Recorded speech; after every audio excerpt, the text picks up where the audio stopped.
Welcome to War Room Pandemic, episode 273, broadcasting live here from Capitol Hill in Washington, D.C., Friday, July the 10th, the year of our Lord 2020, on the John Fredericks Radio Network, America's Voice.News, broadcast through the CCP's firewall by GTV, subtitled in Mandarin, and later in the day on Newsmax. You're in the War Room with Greg Manns, Jack Maxey, Raheem Kassam, and our special co-host for the first hour, Steve Cortes, joins us in the War Room. Welcome, Steve. You bet. Great to be here. I also want to throw it over to Stephen K. Bannon.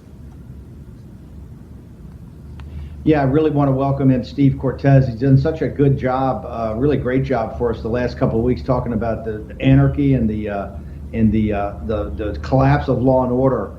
Yesterday, Steve spent the entire day over at the White House. They had the Hispanic Prosperity Council. We're going to get more of that at the bottom of the hour, and particularly some blowback has already happened on some Hispanic leaders who are participating in it. But I think you'll find it fascinating how the Hispanic community could hold the key to a Trump victory. But before we get to that, Steve Cortes, you know, I continue to tell people all the time, you're known as a defender of MAGA, as one of the people that really understood economic nationalism. And a lot of people just think of you as a commentator or somebody that was a Trump surrogate or defender during 2016, and clearly your stint at CNN. But what they don't realize is that you're one of the smartest financial guys around. You've been trading your own money. You've been in the pits of Chicago. You've also been an advisor to hedge funds, financial institutions for your entire career. That's really your profession. And yesterday we had to watch Joe Biden really get up there and I think try to steal a march on the Trump campaign and the Trump White House by going pure economic nationalist. I mean, this is a guy that's been a globalist his entire life, but he goes back to Scranton, Pennsylvania, an area that's absolutely central to a Trump victory, essential in 2016, very central in 2020, and he really kind of gives basically a watered down version of President Trump's economic nationalism, calling it a Buy American program. Before we get into some clips from Biden, you were the first, I think, of the sophisticated Wall Street guys that really got in back of MAGA and really got in back of the economic nationalism. What is it that you saw as a Wall Street guy that said, hey, this guy's really onto something. I think it's very important, and I think it can win. Right. You know, Steve, I will tell you as a bit of a confessional, I was a Wall Street Republican. I believed in quote, free trade. Donald Trump convinced me, for example, that we never had free trade. It didn't exist. We had incredibly managed trade in this country, and it was managed to the benefit of massive corporations, of the corporatist, connected globalist elites, and against the interest of American workers. He convinced me of that, and so I try to speak of it now with the zeal of a convert, of somebody who has been won over to the side of American nationalism. I find it interesting and to some degree almost amusing that Joe Biden, of all people, is now trying to pick up this mantra. It was a bit of a copy and paste speech where he literally the talking points of Donald Trump and of the America First movement, and he's trying to make them his own. It won't work for a couple of reasons. Number one is his extensive record, his nearly half century in the Washington swamp. He is a Washington swamp dinosaur who has literally dedicated his professional life to exporting American jobs overseas. For him to now try to pick up and carry the banner of American economic nationalism would be like O.J. Simpson suddenly becoming an advocate for battered spouses. This is absurd on its face, given his record. But secondly, and I think this is also really important, when we look at the outlook of actual policy proposals, not just what has he done in the past, Joe Biden, what would he do if he wins the presidency today and going forward, and in November and going forward? He has promised us, for example, that he would rejoin the Paris Climate Accord. He has promised us that he will rejoin the TPP. All of this tells us that he believes in a world of multilateralism where American sovereignty is surrendered to the interests of the Davos crowd and the globalist elites. So if we actually look beyond his nice-sounding phrases and look at the meat of the policies that he's proposing, we see an agenda that is the antithesis of American economic nationalism. The people aren't going to fall for it.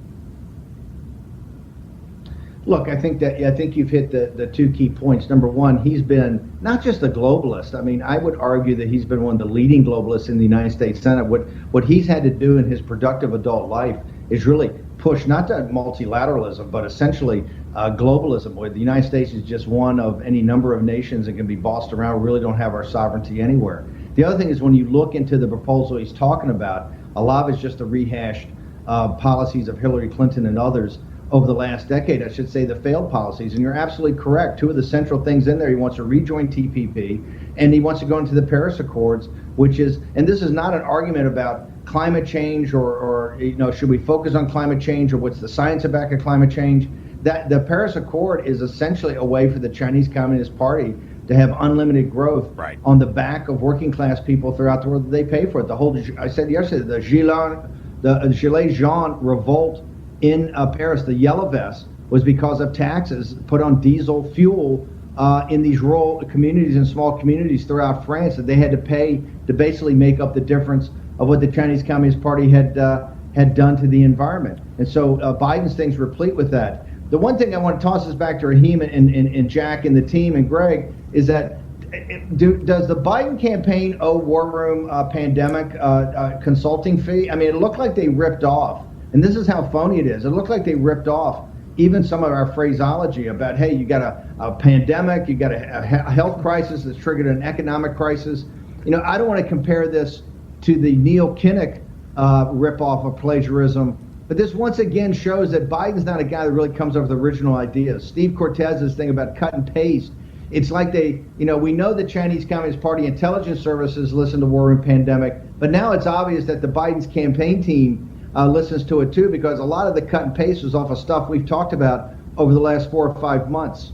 Yeah, Steve, we actually have a clip of that moment as well, so the audience can hear it. I mean, every single morning you open this show with kind of a very similar mantra, and it hits the thing on the head every time. And let's play this Joe Biden clip to just hear how much he sounds like Stephen K. Bannon. This is the kind of small manufacturing business that demonstrates that the resilience, the creativity, and the staying power of the American industrial base. I'm not telling you anything new, but we're living through a time unlike any other in American history. Our country is facing 3 simultaneous crises: a pandemic that's infected over 3 million Americans and cost thus far over 130,000 lives. Bobby, 3 times a week I'm on the phone with the national folks, the docs who were headed up CDC and other places before. The expectation is that they can may get as high as 200,000 before it's over. And it shows no sign of slowing down. We have an economic crisis that's left almost 18 million Americans out of work, with some of the greatest pain inflicted on small businesses and communities of color. A national reckoning on the issue of racial injustice that's long plagued the United States of America, long plagued our country, has come on top of a widening economic inequity and a mounting climate crisis. Steve, he's got that Stephen K. Bannon energy as well. You have a pandemic that's triggered an economic crisis, that's triggered a financial crisis, that obviously has triggered a social crisis, and with that, the geopolitical crisis with the hegemon or the rising hegemon of China. It shows you. I think it's pretty close to the Neil Kinnock. So somebody ought to draw up a bill and let's send it over to the Biden campaign, and let's make sure that they're a sponsor of the show. Back to Steve Cortes. On a serious note, the reason they copied this is, our show has not an insignificant amount of Bernie followers, of people who are of that wing of the Bernie party that is economic nationalists. Right. Union people that believe that manufacturing jobs have to come back.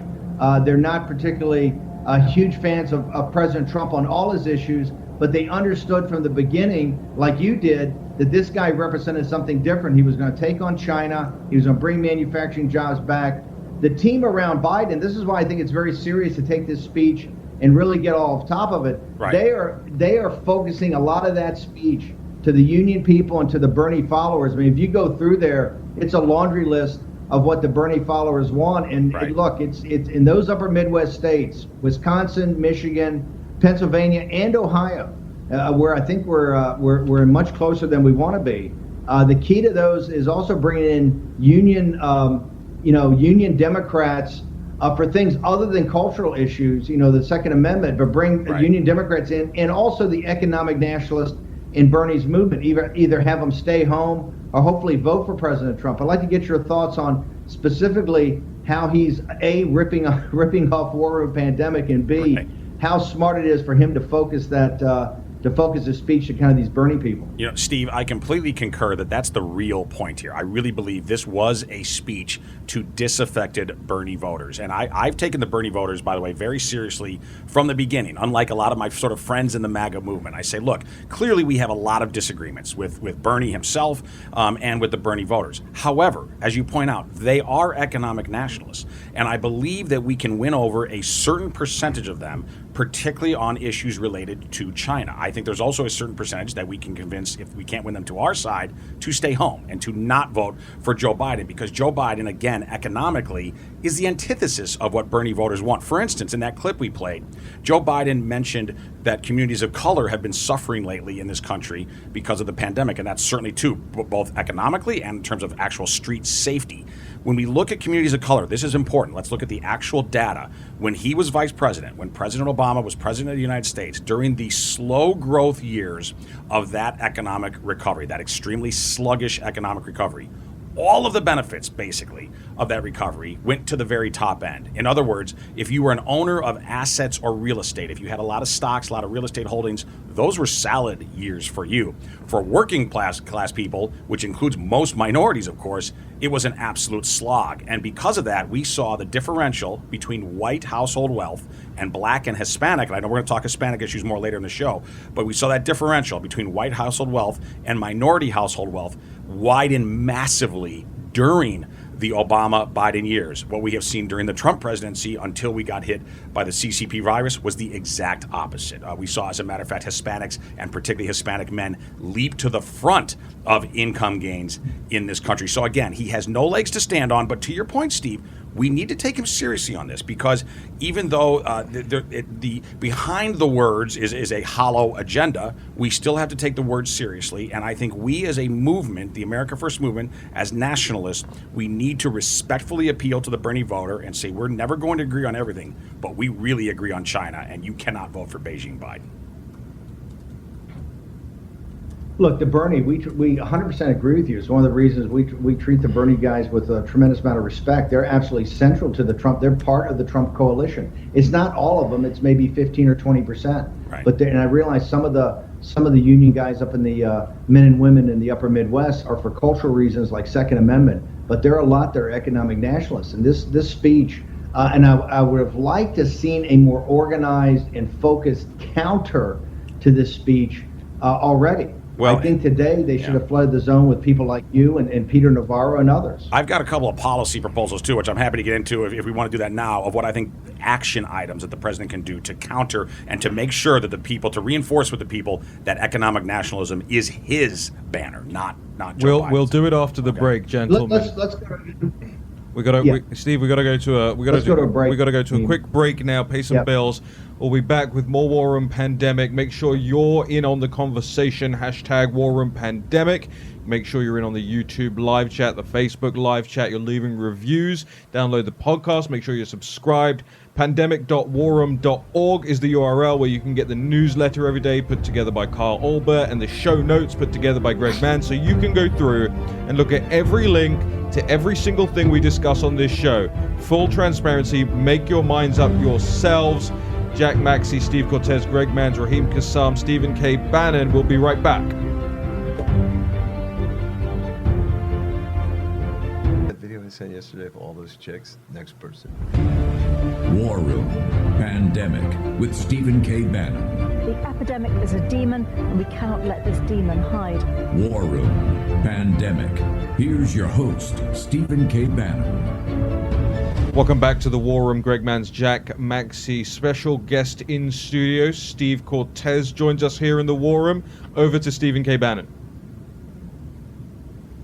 Anytime that a globalist like Joe Biden is now taking on the mantle of an economic nationalist, there are going to be turbulent times ahead. One of the reasons people are doing this is they're trying to put America first and America workers first, and they understand that that's a winning ticket in America in 2020.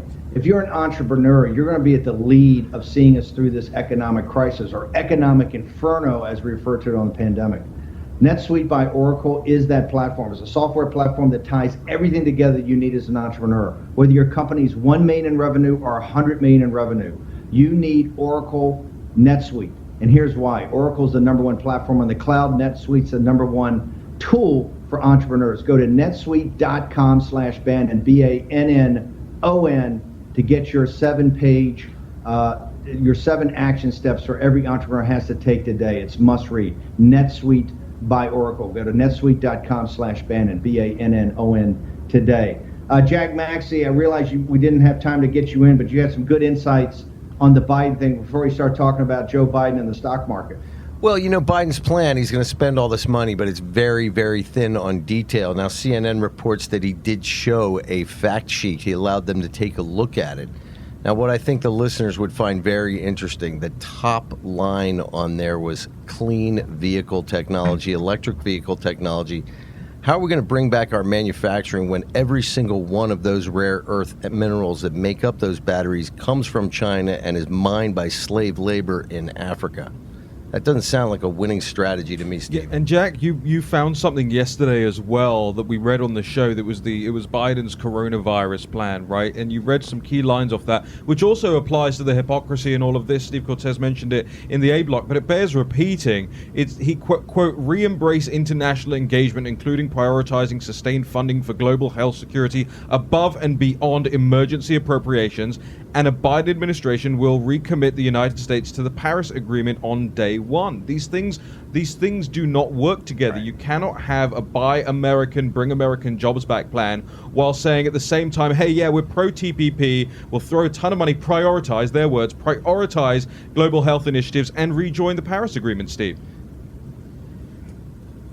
Cortes, this is the fact. I mean, the guys around Biden may not be Einstein's cousin, but the people around him are very smart. They understand in America in 2020, you have to preach nationalism. You have to preach economic nationalism. They know what the notes are. Right. You can see it in that speech. That's a lift. It's a watered down lift of a President Trump fire-breathing populist economic national speech he would give in Pennsylvania. But buried in there is exactly what he intends with the TPP.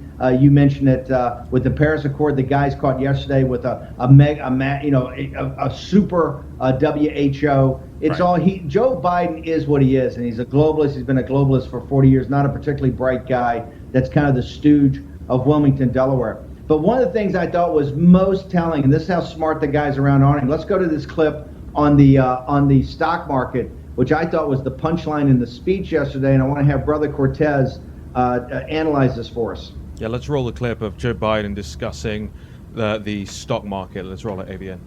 The truth is, throughout this crisis, Donald Trump has been almost singularly focused on the stock market, the Dow and NASDAQ. Not you, not your families. If I am fortunate enough to be elected president, I'll be laser focused on working families. The middle-class families I came from here in Scranton, not the wealthy investor class. They don't need me, but working families do. And this should be, in my view, the guiding principle. We must reward work as much as we've rewarded wealth. But now we just reward excessive wealth. You see, growing up rich and looking down on people is a bit different than how I grew up here. Here, nobody thought and understood, nobody thought but also knew that Wall Street bankers and CEOs didn't build this country, didn't build it. You can just look around your neighborhood or your kitchen table and see who built this country. Steve. Okay, first off, I think we'll have an analysis in the next segment with when Cortes talks about the Hispanic vote, about the Joe Biden. It just countered the whole Black Lives Matter mantra. But I want to talk about, to Cortes, since you're a Wall Street guy, this thing about the stock market. Please remember what Steve Cortes said in the last segment. The greatest transfer of wealth in mankind's history The greatest transfer of wealth in mankind's history happened on the Joe Biden-Barack Obama watch from 2009 until the time that President Trump took the oath of office in January of 2017. The balance sheet of the Federal Reserve went from $880 billion to $4.5 trillion. The infusion of that liquidity, that capital, was the lift, as Cortes said, asset prices. So if you own real estate, stocks, if you were a hedge fund, you had the greatest run in history. And that was because when Joe Biden could make decisions, what he did is save the investor class. And it had sluggish growth for everything else. Cortes makes the great point. I'd like to see the campaign in the White House hammering every day about the striver's economy. Donald Trump's economy up to the time the pandemic hit was a striver's economy. And yes, you do need a robust and strong capital market. There's nothing wrong with the stock market doing well. We need that to raise capital, to build more manufacturing, to issue capital, issue stock, to raise capital, equity capital, and bonds to grow our country. There's nothing wrong with that. But when Steve, when Biden was in charge, all they focused on was the investor class. That's where you had the top 1% had the greatest run in their history under Joe Biden and Barack Obama. Right. No, let's remember that. The Obama years, the Obama-Biden years, as I mentioned before, they were salad days for the owners of assets. So a lot of people, a lot of elites, a lot of people of the permanent political class and their allies in corporations and corporate America, they did incredibly well. And they really forgot during those years that there's a massive country of America between Brooklyn and Brentwood that they just fly over and pay no attention to. And most of the workers in that country were suffering during the slog of the Obama years. Now, I think it's important for us, of course, to point out the hypocrisy of Joe Biden, that he is trying to some degree to steal our mantra. We can't allow that. But I think it's also important, Steve, for us to put forward policy proposals for us to further advance economic nationalism, American nationalism. And I've got a couple of ideas that the president can do without Congress, because, of course, we know Nancy Pelosi's not going to do anything to cooperate with him between now and the election. But a couple of things that I think would show, once again, which would action items to demonstrate to the American people how strong we are as a movement and the president is on American nationalism. One relates to imports. The president can unilaterally, he doesn't need to go to Congress, he can deny a lot of imports that are produced by slave labor. Jack mentioned earlier slave labor. This is a serious problem in the world today, and the CCP is the foremost antagonist of utilizing slave labor or quasi-slave labor in the world. We can start to say we will not accept imports. Under U.S. law, we can already do this. The president can do that unilaterally, and I encourage him to do so. The second thing is regarding immigration. Joe Biden, and I think this is crucial too, Joe Biden cannot pretend to be an economic nationalist and reconcile that supposed view, that posing view of his, with the reality that he favors open borders. He has already told us on the record, this is not my opinion, he has told us on the record he wants full taxpayer-funded health care for illegal aliens in the United States. He's also told us that he wants full citizenship and voting rights for the 20 million plus illegal aliens in the United States. That is the opposite of economic nationalism. And in terms of an action item, President Trump's been really strong on this issue lately. He's put serious restrictions upon worker visas. I would encourage him to go even further. I would advocate, for example, that all immigration should halt temporarily while we get this country back to where we were at the heights of the Trump boom just a few months ago. And until we do, not just restrict and eliminate worker visas, but in my view, all immigration. I think that would demonstrate to the people as an action item that we take economic nationalism really seriously.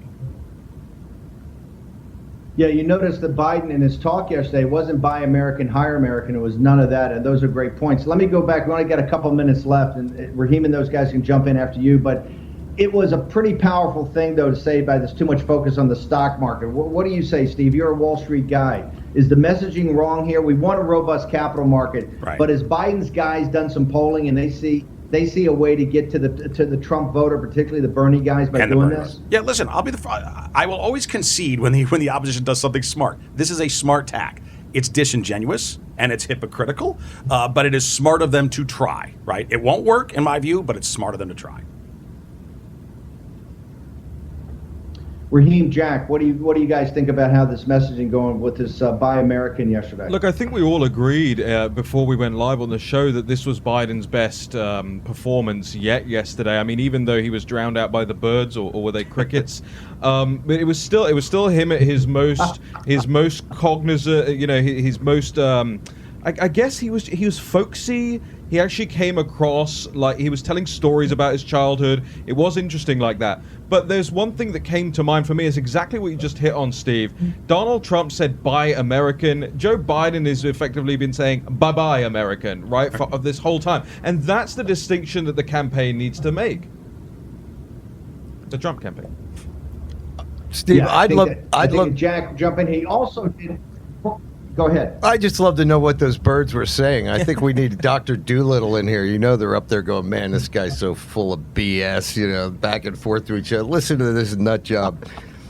The other thing I think was kind of funny in our last segment, we were talking about, you know, Biden constantly stealing from other people, from Neil Kinnock, from law school on forward. We said Gore invented the internet. I think Joe Biden invented cut and paste.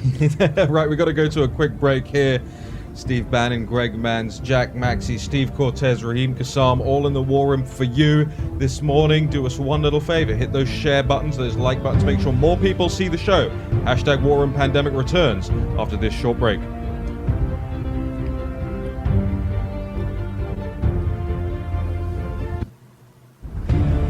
War Room Pandemic with Stephen K. Bannon. The epidemic is a demon, and we cannot let this demon hide. War Room Pandemic. Here's your host, Stephen K. Bannon. Well, 2020's been a gut punch to American business, and if you're going to succeed, you need every possible advantage. Smart companies run on NetSuite by Oracle, the world's #1 cloud business system. We're grateful to have NetSuite as a sponsor of the show. Get your free guide right now at netsuite.com/Bannon. You're back in the war room with Steve Cortes, Greg Mans, Jack Maxey, and Raheem Kassam. Guys, Greg, you actually had some insight on this Biden speech, and the audience is always keen for the Greg Mans minute. So give it to us. Something we can't forget is Joe Biden didn't take any questions from reporters. So when is the media going to hold him accountable to answer their questions about what he said and what he said in the past and what his vision for the America is? It's such a great point, because when President Trump, as much as he does take questions from reporters, the odd occasions where he doesn't, he gets lambasted by CNN. Trump won't answer questions. Trump's afraid of the press. Trump doesn't want accountability. And Jack Maxey noted as well, the Biden campaign allowed reporters to see a sheet of paper, but they didn't keep the sheet of paper. They weren't allowed to keep the quote-unquote fact sheet with the information from yesterday. I want to throw up this graphic as well, if we can, of the Biden the Biden audience there. This was the audience for the video crowd watching this on YouTube live stream, Facebook live stream, America's Voice. Look at this audience. That's why in the clips that we're playing of Joe Biden, you hear the birds chirping louder than anything else. The juxtaposition here, quite frankly, is so stark, and it should be stark to everyone, not just in the United States, all around the world, watching. Hey, okay, I get it. The Trump campaign promised 1 million people in Oklahoma. We didn't get it, whatever. That's worthy of some criticism, but at least they had a crowd. At least they had thousands and thousands of people there. That picture. What's this? Right. 8 people. They had 8 people in Raheem, that Scranton. picture really just exemplifies and demonstrates the enthusiasm gap, which is very, very real in this country. There are literally Trump voters who will crawl over glass to go and vote for President Trump. One of the things I was pointing out, I talked to a lot of the folks who are in the White House press corps, and I'm personally friendly with a lot of them, even though I professionally can't stand what they do. And I was telling them, can you find, for example, also indicative of this reality, can you find a Biden flag out there? Is there a Biden flag on the back of a boat, on the back of a pickup truck in America? My guess is no. You can find Trump flags on boats and pickup trucks everywhere, particularly if you get out of the big city. Maybe not here in Washington, D.C., but when you go to country America, right, it is everywhere, the enthusiasm. This is again, exemplifies that enthusiasm gap. And there are houses decorated with, like, MAGA, right? You're not going to get that with, what are you going to have? A picture of Joe asleep on the front of your house? Not to defend Biden and the enthusiasm gap, but I was looking at those circles, and I was wondering, did they play geriatric Twister after the speech there? Okay, Steve, you were in the White House yesterday, Yes. and we want to get into why you were there. But first, I just want to wrap up on this Biden claim, because in the last clip we played, you heard him talk about who built this country. But here he is on another occasion talking about a different group that built this country. Maybe he is just pandering to every single... Let's roll this clip, this H-1B clip. Through his backlog. And by the way, he just indicated he ended H-1B visas the rest of this year. That will not be in my administration. The people on the coming these visas have built this country. Well, by the way, that was just an absolute appalling statement from Joe Biden. You asked other parts of the question. For some reason, we're playing it again. I can't remember what other ones were. But now, hold on. Well, let's just jump to this next one, because another point, another town hall, and I want to make sure that I caveat this clip properly. This was Joe Biden criticizing European culture, but let's listen to what he says about the foundation of the United States. The culture, our culture is not imported from some African nation or some Asian nation. It's our English jurisprudential culture, our European culture. Who built this country, Steve? Because I'm getting mixed messages from Sleepy Joe. Look, he's clearly a political chameleon trying to please whatever constituency he thinks he's speaking to, at that moment. Also, by the way, just the creepy way that he sort of whispers culture. It's creepy. But anyway, regardless of that, on the substance of it, here's what's important is, to your point, Raheem, there is no consistent narrative there's no consistent ideology to Joe Biden. It's all expediency. It's all what he thinks will work at the moment. And for him to say, that was an NBC News town hall, for him to say that foreign guest workers built this country is an abomination. It is a shot to the solar plexus of every hardworking American. Americans built this country. When I heard it, I was so appalled. I did a MAGA Minute video. I post one just about every day on my Twitter. Please watch them, at Cortes Steve. And that video went nuts. And that is, I think, one indication of the level of frustration out there with being told that importing cheaper labor from India, that's what built this country via the H-1B program. No, Joe Biden. Americans built this country. So tell us about you yesterday, where you were, why you were there, and specifically, there was something trending on Twitter all night last night, and there's this huge furore about it this morning. Right. Let's get into all of that. So I was at the White House yesterday most of the day, spent a lot of time with the president, with some very senior advisors. I was very honored to be named to the White House Commission on Hispanic Prosperity. So it's a group of Hispanic leaders from around the country, some of whom have been on the show before, not just me, Alfredo Ortiz, who you know from the Job Creators Network. It was a group of heavy hitters, a dozen of us, who are going to advise the president on policies that will be particularly impactful for Hispanics. The issue that I am taking up in that regards of the commission is school choice, because way too many Hispanic children around America, a lot of Americans, but particularly Hispanics, are trapped in failing or substandard government schools. I want educational choice for those families, for those parents, so that they can be empowered to be successful Americans. It was a great event. We signed an executive order. We had a roundtable. Some of it was private, some of it with the public. We were in the Rose Garden for quite a long time. It was about 185 degrees, and we're in suit and tie. This really is the swamp, literally the swamp. Really is awful. But unfortunately, and here's, I think we need to talk about this because it's important. So Bob Unanue, who is the owner and CEO of Goya Foods, he's part of this council, and it is, I believe, the largest Hispanic-owned business in America. He has 4,500 employees. It's almost a century old. Was started by his grandfather. Hispanic households around America, around the world for that matter, but particularly around America and Puerto Rico, have literally been cooking. They've had Goya in their kitchen for generations. It's an absolute staple line of spices, beans, tortillas. It's like me with Heinz baked beans. So, yeah, exactly. Like that would be to a Brit. He's an amazing man. It's an incredible company. And by the way, of their 4,500 employees, of course, many, many of them Hispanic Americans. This is a fantastic success story. It's part of why he was named to this important commission that I was honored to be named to. Well, once he stood up in the Rose Garden and said nice things about President Trump, not particularly political things, by the way, just talking about prosperity for America and for Hispanics, he was absolutely assaulted on social media. The blue check woke mob took after him immediately, including, by the way, Alexandria Ocasio-Cortez. You would hope that a sitting congresswoman, Hispanic American, would respect a Hispanic success story like Goya Foods. But no, instead, you are canceled because you dared to praise President Trump, because you dare to think politically in a way different from how we think. And so, unfortunately, it trended. It was the number one trend on Twitter last night. I think it's still significant today on social media, was to boycott Goya. Now, I see very little chance of that actually happening. But nonetheless, I think we need to really take head on and attack this pernicious culture out there among the left of intimidation. We don't want to win the battle of ideas through persuasion.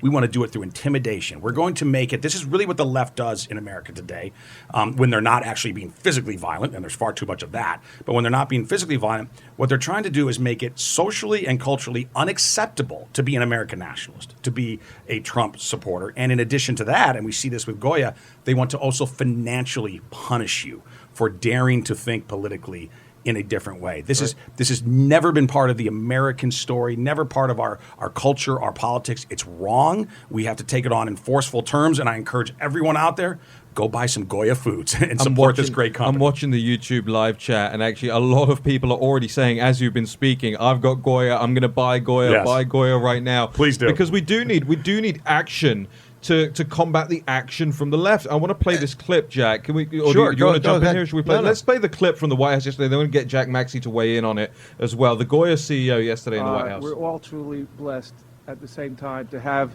a leader like President Trump, who is a builder. And that's what my grandfather did. He came to this country to build, to grow, to prosper. And so we have an incredible builder, and we pray. We pray for our leadership, our president, and we pray for our country that we will continue to prosper and to grow. Today, I have an announcement to make that the Gran Familia Goya wanted to share with all of you. Shockingly political. Right. No. Oh, that's we've my got point, a too. leader and a builder. Wow. I mean, he was literally talking about the immigrant experience of his family, about building a business, about praying for our country, about prosperity. Okay, this was not MAGA fire breathing, right? You might have gotten that from me if you'd given me the microphone. But this was literally just a patriotic American speech, short speech that was given by Bob Unanue, and yet the left says he must be canceled for that. His company must be punished for that. I think we need to be very clear-eyed about what the opposition is doing here, the intolerant left. These are liberal fascists, and they don't believe in the marketplace of ideas. They believe in intimidation. Remember, Jack, this is the guy, he's complimenting the guy who won the Ellis Island Medal of Honor, which is a distinction handed to the sons and daughters of immigrants who have built in the United States, Jack. Well, let's also take a look at the Democrat hypocrisy here, right? You have this Hispanic family, the most successful Hispanic-owned business in America.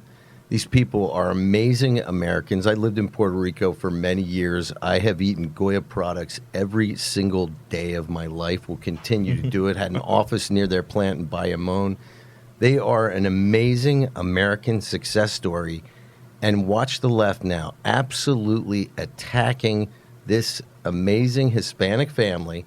But could you imagine if the right attacked, say, some Hispanic who was in support of Joe Biden on the same basis, decided that we were never going to buy any of Mark Cuban's products and not go to his basketball games? People would think that's outrageous, and it's outrageous here too. And it shows you the nonsense concerning their concern for minorities and their concern for each one of their little constituent groups.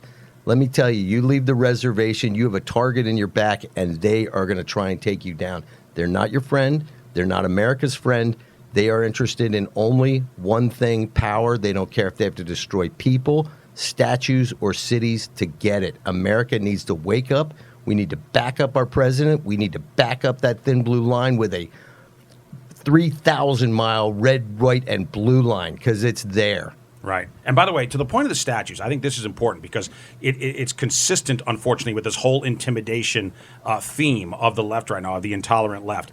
The statues, here's one of the reasons that the statues topping them is important. It's a dress rehearsal, and I don't think I'm exaggerating when I tell you that. They will not be sated, these intolerant leftists. They will not be sated with trophies of marble and granite. They are coming for living, breathing human beings. Right now, they're doing it in terms of social ostracism, and they're doing it financially, but it will progress. I promise you that, and I don't think I'm exaggerating. I don't think I'm being paranoid to tell you that. It's also important to point out that Goya, thankfully, is a massive, successful company, can probably more than withstand. It may even help their sales, who knows. But there's a lot of small business people out there who are not in that situation. Right. They're not as wealthy as this family. They're not as successful as Goya. The New York Post today has a really important article that I encourage people to read. Crushing an Inwood eatery just because you didn't like how its owner voted. This is by David Marcus. And there is a cafe in Manhattan that is called the Indian Road Cafe. The owner, Thomas Bosco, was on MSNBC, and he admitted voting for Trump, and there's now a social media mob trying to boycott his restaurant in Manhattan. We'll jump back to it as well after the break. Steve Cortes, want to get more of your thoughts on Black Lives Matter, what's going on in the cities across the United States, including your own Chicago, and what Don Lemon said last night as well about Jesus Christ. Greg Manns, Jack Maxey, Raheem Kassam. Be right back after this break. He said he was going to do it. Here we go. War Room Pandemic with Stephen K. Bannon. The epidemic is a demon, and we cannot let this demon hide. War Room Pandemic. Here's your host, Stephen K. Bannon. Welcome back to the War Room. Jack Maxey, Steve Cortes, Greg Manns, Raheem Kassam here in studio on Capitol Hill. Just very quickly, I want to get this out of the way because it's not something we should particularly be wasting our time on. But Don Lemon just keeps putting his foot in his mouth. And fresh off, I think, insulting Terry Crews on his show and saying Terry Crews shouldn't be addressing black-on-black crime in cities across America. Now his latest assault is on Jesus Christ. Let's play the clip.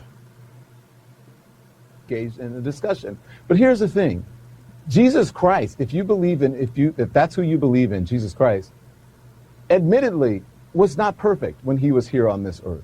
So why are we deifying the founders of this country, many of whom owned slaves, and in the Constitution, the original one, they didn't want. They put slavery in there that slavery should be abolished because it was the way the king wanted, and then the Congress said no way. He committed no sin, neither was deceit found in his mouth.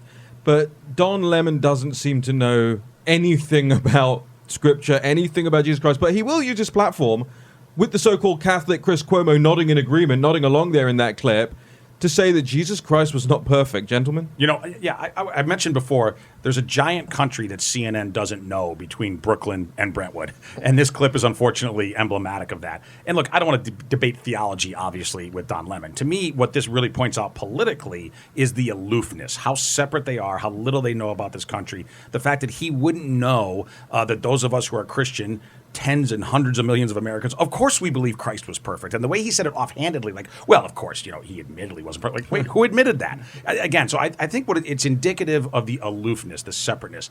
And this is important, I think, for the deplorables out there to realize, and I'm not exaggerating, I think, when I say this, realize that corporate media hates you.